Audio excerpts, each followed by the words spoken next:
Hello everyone, welcome to this new TouchDesigner tutorial. In this tutorial we're going to look to the next chapter of the Generative Design book.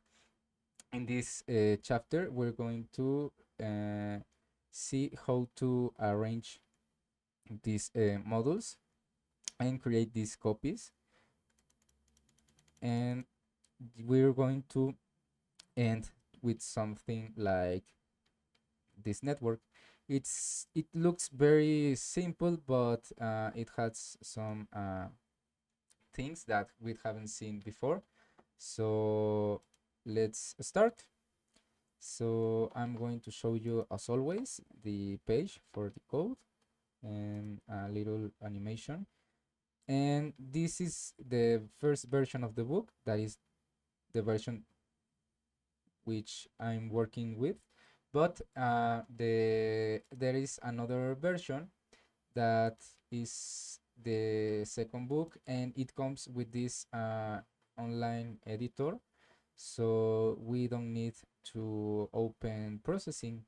I think that's a good thing, so we can start checking from here what we need. Okay, so I'm going to go back from here, and I'm going to delete everything, and we're going to start from scratch. So first thing is going out. I'm going to close this and open the parameter projects. We need a width by 1280, and as I want a square canvas, I did drag this to the height, so I only need to move one and they will always be fit to a square. Then here I have a background top, and this background top is /bg. So to start, we're going to add a circle so we can visualize what we are doing. Circle. This circle needs to be connected to a null, and then we can add a geometry and a camera. Okay. Oops. Also, we will need a line material, and finally we add a render, a transform, and a null. First, we rename to BG the null, and we split the screens and select here on the right side payment. Then here on the transform, we change the background color to white, also the alpha to 1, and we turn on the comp over background color. Then here on the render, we go to resolution, and here we need to type parent dot width e parent dot height. Finally, you change to 32-bit float RGBA, and that's it. We here can change to maybe 60, so the line is more smooth. Also on the line material, we will choose a width of 1, and we turn off on the line tab, we turn off specify line fire color, and here we select black, and that's it for the material. So going back here, you can see that we have a tile count of 10, and I think that's the most important part. We will use these variables, tile count, tile. This will be only one, and also these variables we will use it, tile width, tile height, and what else? What else? The circle count and the end offset is what we're going to use. Okay, so you can see here that the tile width and the tile height is defined by dividing the width and the height for the count of the tiles. So we can do that for now. So here we're going first to use a constant. So here we can declare our variables or our constants. The first one is tile count, then tile width, and finally tile height. So we're going to start with the same. So we have a tile count of 10, and the tile width is parent dot width divided by this value, and this value is me par value 0. You can see it here, and here we're going to copy and paste and just change it here to height. So yeah, we have now those things. We use here a null to export. Also we use a panel. So in this panel we're going to select inside U and inside V. Okay, yeah, so what we can do here,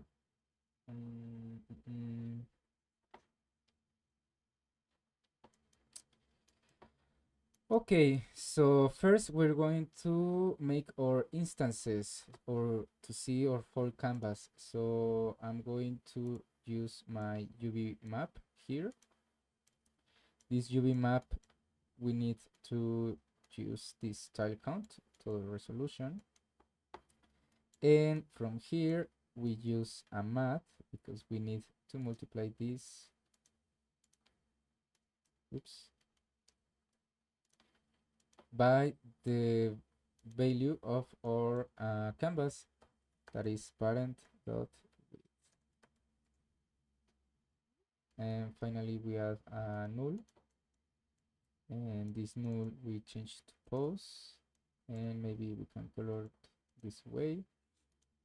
We go to the geometry instance page, turn instance on, drag this position to translate up, and select R and G. So we can see anything. That's because our camera needs to be fine-tuned. So I'm going to go to the view page and select orthographic. Then on the ortho origin, we select bottom left, and finally ortho width will be parent dot width. So now we can see them, but there are small circles, and that's because here our canvas is 1280 and our radius is 1. So this is a circle of 2 by of diameter, and we need this tile width and tile height to be exported of to this circle. So I exported, and now you can see that it's looking good, but now this calculation is for the tile as is identified on processing, but here we don't have a tile, we have a circle that has radius, so we need to divide this by 2 so our circles will fit now good as we want. So now we have that. The next step is to make the copies, the inside copies of this circle, and the thing to do that is the next. So to calculate those copies, first we need obviously to add a copy. The way to make this is better with the copy sub, but because for the translations and the rotations and the scale, we need to use a for loop that can be achieved if we instance.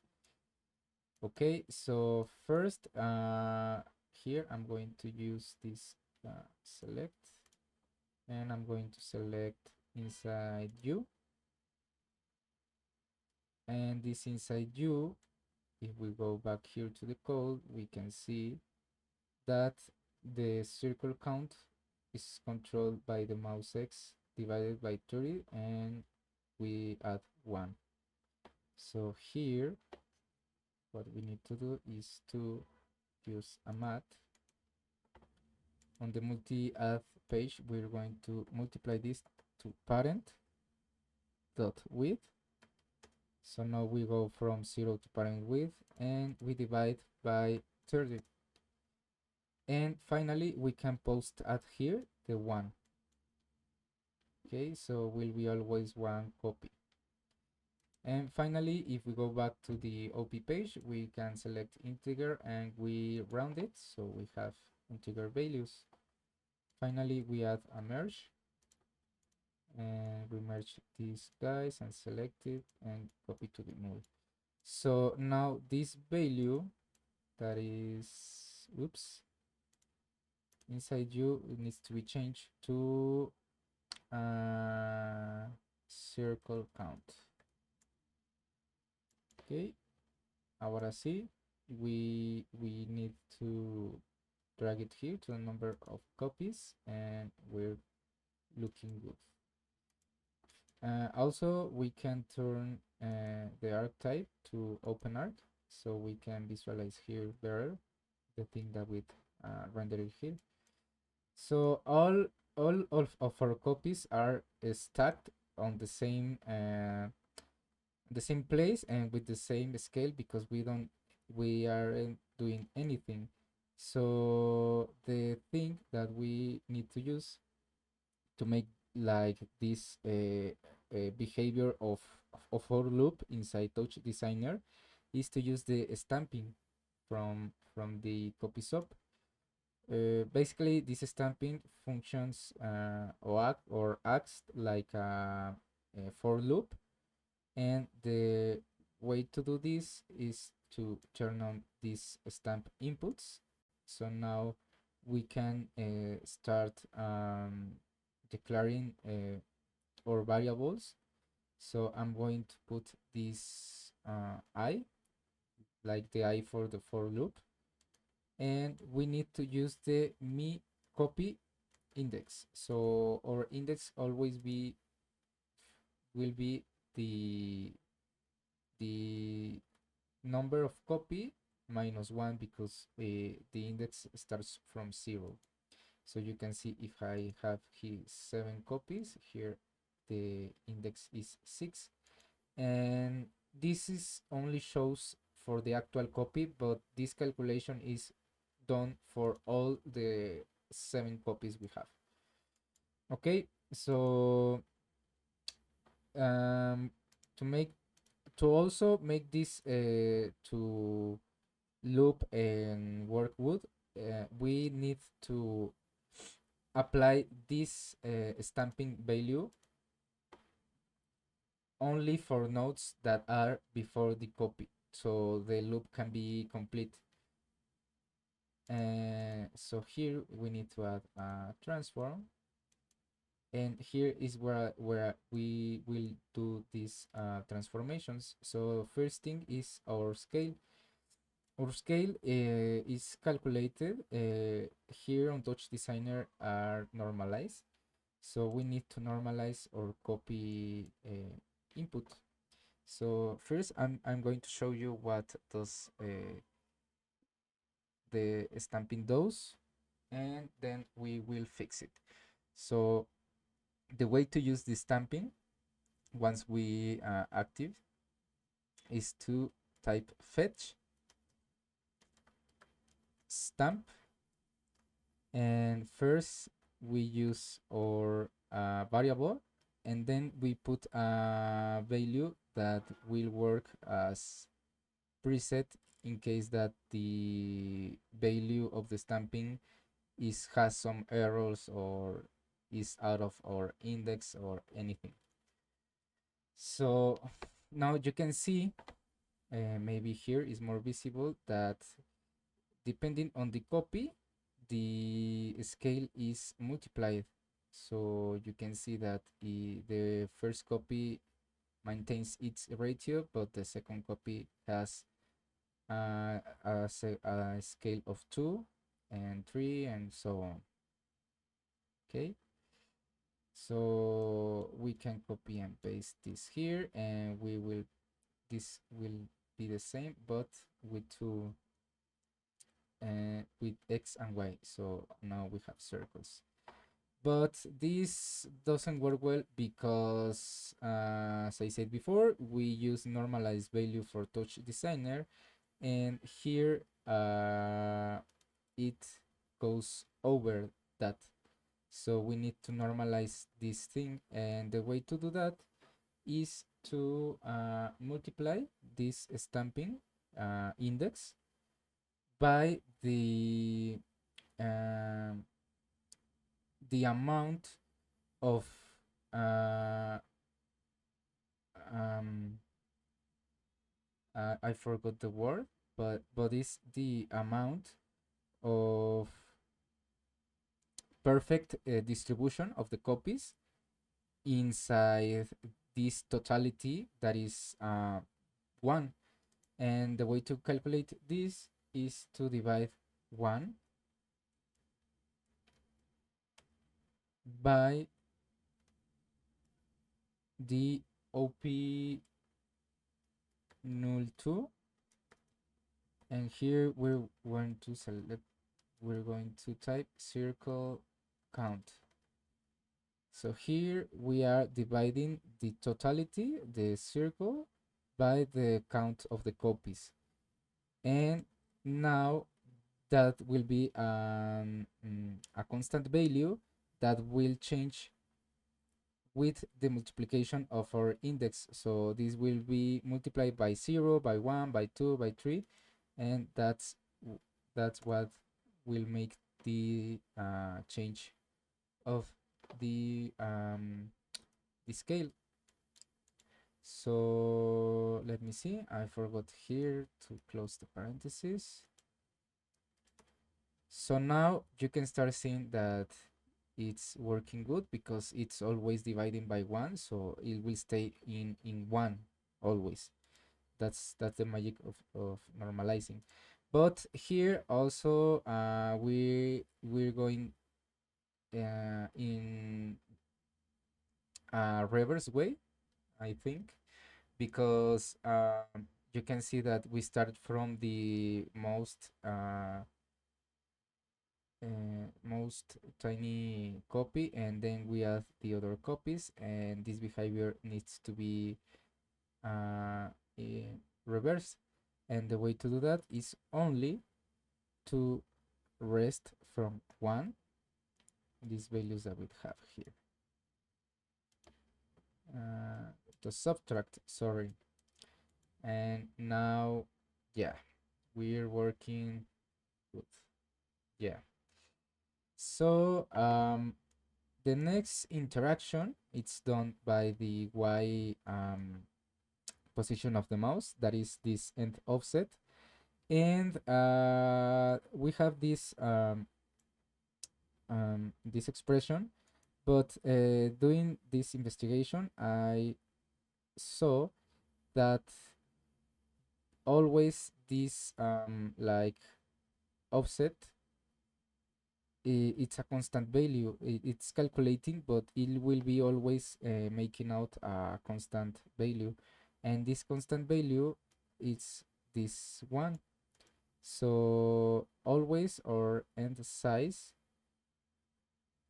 will be 0, and the tile width is the totality of the radius and the diameter, and we need only to divide by 2 the tile width. So the always we will end to that size from there, that is from the center to this side. So I hope I explained myself well. I'm going to use another select. This select we use inside V and rename it to end offset. Then here we use first a math because we need to invert or range for the interaction, and then now we use a math, and this math will be this tile width on the range divided by 2. So it will always be in the position we have, will be divided by 2. And now we will add it to the merge, and this thing is you can see here that is in mouse Y, and will be applied to mouse Y, to the Y axis. So here on the transform, we're going to use the same fetch stamp. You can see it, and you can see that this is working good, but we don't have this point like at here at this end. So the proper way to do this is, again, we need here to multiply or fetch stamp or index, but this index needs to be multiplied for other things, and the other things is always, again, we need this thing,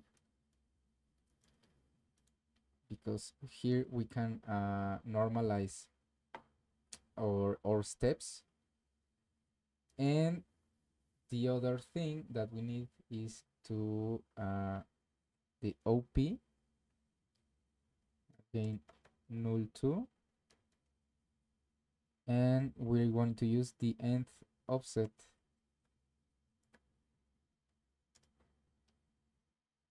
The nth offset, so this value that we are calculating here will be variable, and that's what we make the approximation to the edges.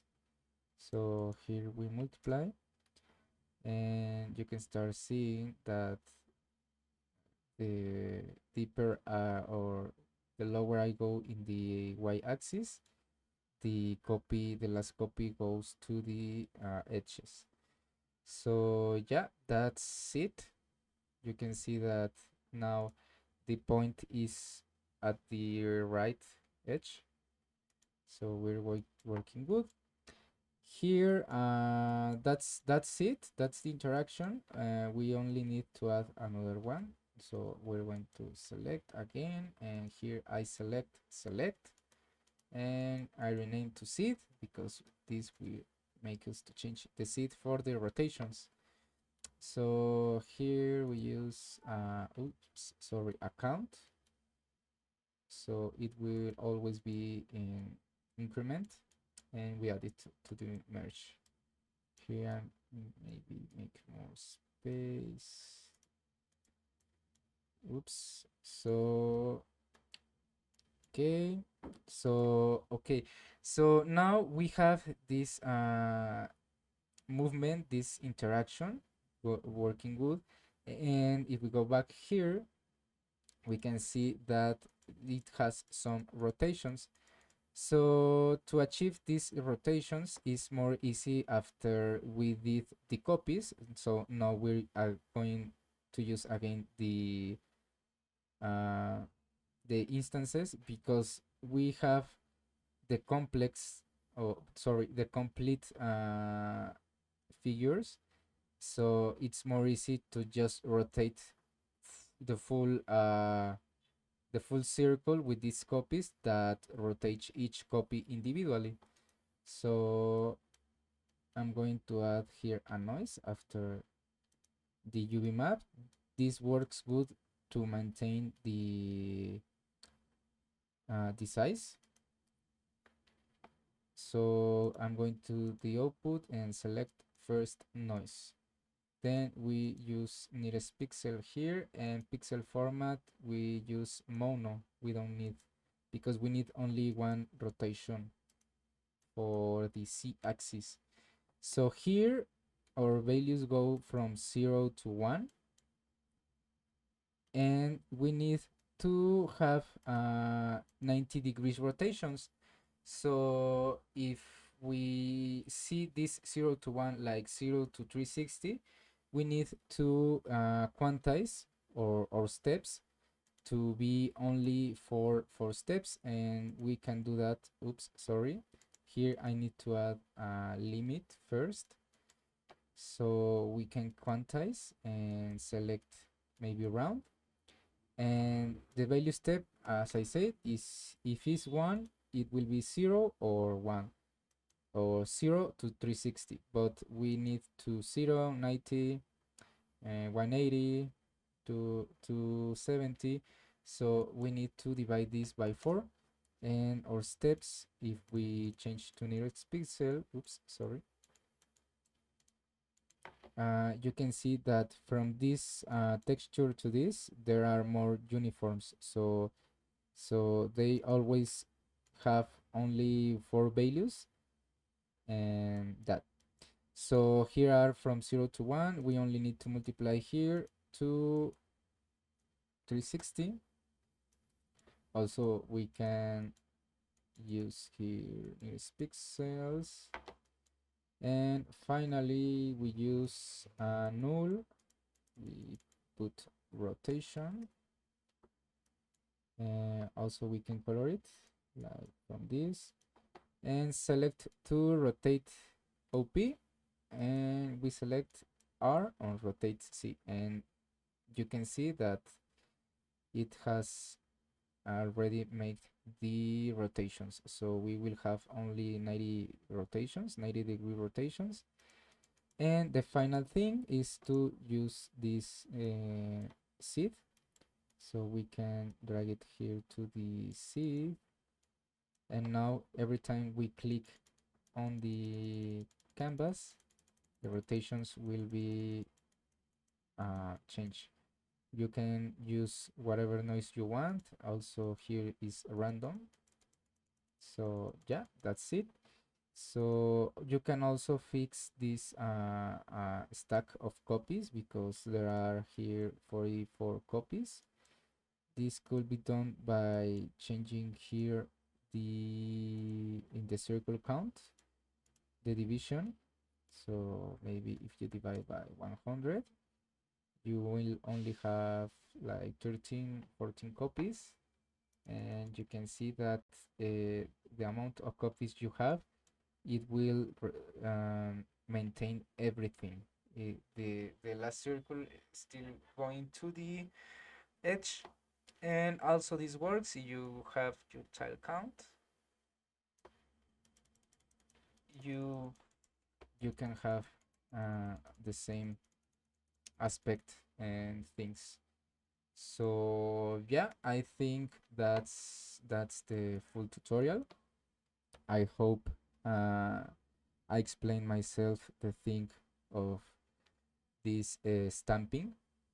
And this is the first tutorial of using stamping, and the other tutorials that are um, sorry, the other variations of this same sketch using this will also have tutorial, and I will using this stamping attribute. So if you want to know how, if you want to learn how to achieve more complex things, and also how to still using this stamping, these tutorials will be only available for patrons. So if you are already a patron, I want to thank you so much for your support, and there will be more and more tutorials. And if you're not a patron and want to know more about this, you can help and support me being a patron. So yeah, that's it. I hope you're all good. Thank you all for your support, and I see you on the next tutorial. Goodbye.